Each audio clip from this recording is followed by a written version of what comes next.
বড় ধরনের দুর্ঘটনা প্রতিরোধ করা যাবে।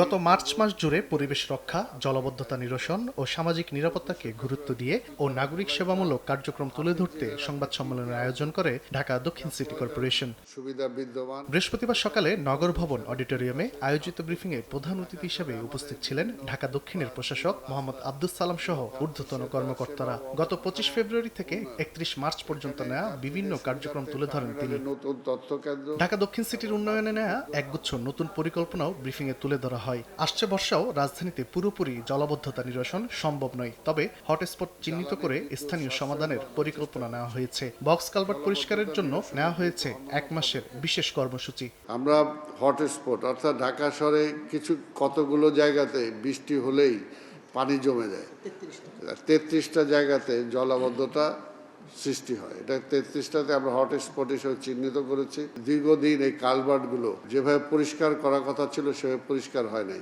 এই জন্য আমরা এই ম্যান পাওয়ার একটু বেশি লাগে হলেও অন্তত আমরা টার্গেট দিয়েছি যে 1 মাসের মধ্যে এটা যাতে ক্লিন করা যায়। ধানমন্ডি, নিউ মার্কেট ও পুরান ঢাকা সহ বিভিন্ন এলাকায় ভেঙে পড়া পানি নিষ্কাশন ব্যবস্থা সংস্কারের পাশাপাশি নতুন আউটফল পয়েন্ট তৈরির উদ্যোগ নেওয়া হচ্ছে বলে জানান ঢাকা দক্ষিণের প্রশাসক।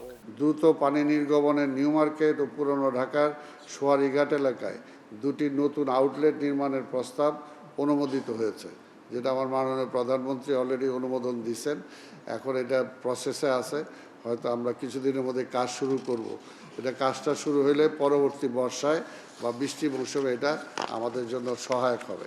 ফুটপাতের হকারদের প্রসঙ্গে আব্দুস সালাম বলেন, শুধু উচ্ছেদ নয়, ফুটপাত ও রাস্তা দখলমুক্ত রাখতে নৈশকালীন মার্কেট করার পরিকল্পনার কথা। বিভিন্ন ফুটপাত, বিভিন্ন রাস্তাগুলোকে অকুপাই করে যে আজকে হকার, এইগুলোকে আমরা একটা সিস্টেমে আনতে চাই। তবে মাননীয় প্রধানমন্ত্রী যেটা চান যে শুধুমাত্র উচ্ছেদ করলে হবে না, এদেরকে একটা বিকল্প ব্যবস্থাও করতে হবে। সেটার জন্য ঢাকা শহরে আমরা 8টা নৈশকালীন মার্কেট করার চিন্তা করছি। এছাড়া মাতুইল ল্যান্ডফিল্ডের বর্জ্য রিসাইকেলিং করে বিদ্যুৎ উৎপাদনের উদ্যোগের কথাও তুলে ধরেন প্রশাসক। কাল থেকে শুরু করে তানভীর হাসান মেঘ, সময় সংবাদ, ঢাকা। 12টার আগ পর্যন্ত